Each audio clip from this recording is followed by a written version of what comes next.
ज्या भागात पाऊस नाही त्या जिल्ह्यासाठी सांगतो की म्हणजे नगर जिल्हा, धाराशिव जिल्हा, बीड जिल्हा, लातूर जिल्हा, परभणी जिल्ह्याचा काही भाग या सर्व शेतकऱ्यांमध्ये बरेच म्हणजे 10-12 दिवसापासून काही भागात पाऊस पडलेला नाही, म्हणून त्यांच्यासाठी आनंदाची बातमी.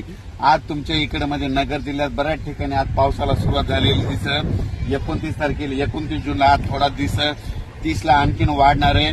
मात्र 1, 2, 3ला मग संपूर्ण भागामध्ये तुमच्या नगर जिल्हा, धाराशिव जिल्हा, बीड जिल्हा, लातूर जिल्हा या भागात पाऊस पडलेला दिसेल, म्हणून या 4 जिल्ह्यातल्या शेतकऱ्यांनी अंदाज दिला.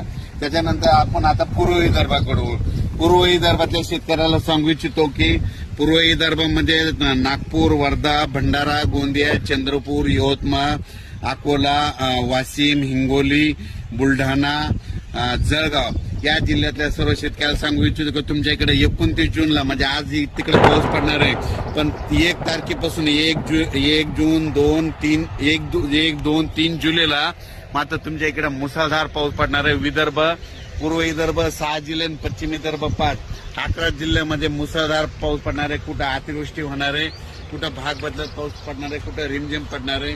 पण सांगायचं झालं तर यवतमाळ जिल्ह्यामध्ये खूप जोरात पाऊस पडणार आहे, चंद्रपूरकर देखील खूप पडणार आहे, नागपूरकर देखील खूप पडणार आहे, अमरावतीकडे जोरात पडणार आहे, अकोल्याकडे जोरात पडणार आहे, वाशिम जिल्हा जोरात राहणार आहे, हिंगोलीकडे राहणार आहे, त्याच्यानंतर अकोला, बुलढाणा जास्त राहणार आहे, जळगाव जामोद घाटाच्या खाली जास्त राहणार आहे, जळगावला जास्त राहणार आहे.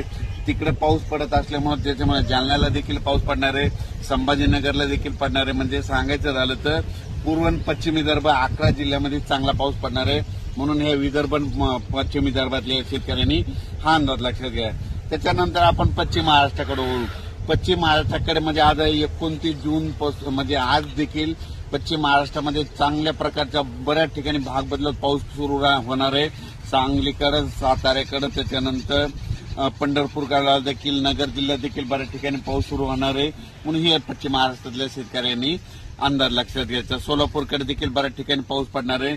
सोलापूरच्या शेतकऱ्यांना खूप पूर्ण येत आहेत, धाराशिवच्या देखील येत आहेत की पाऊस नाही, म्हणून त्यांच्या देखील आज सुरुवात होणार आहे, म्हणून त्यांच्यासाठी आनंदाची बातमी.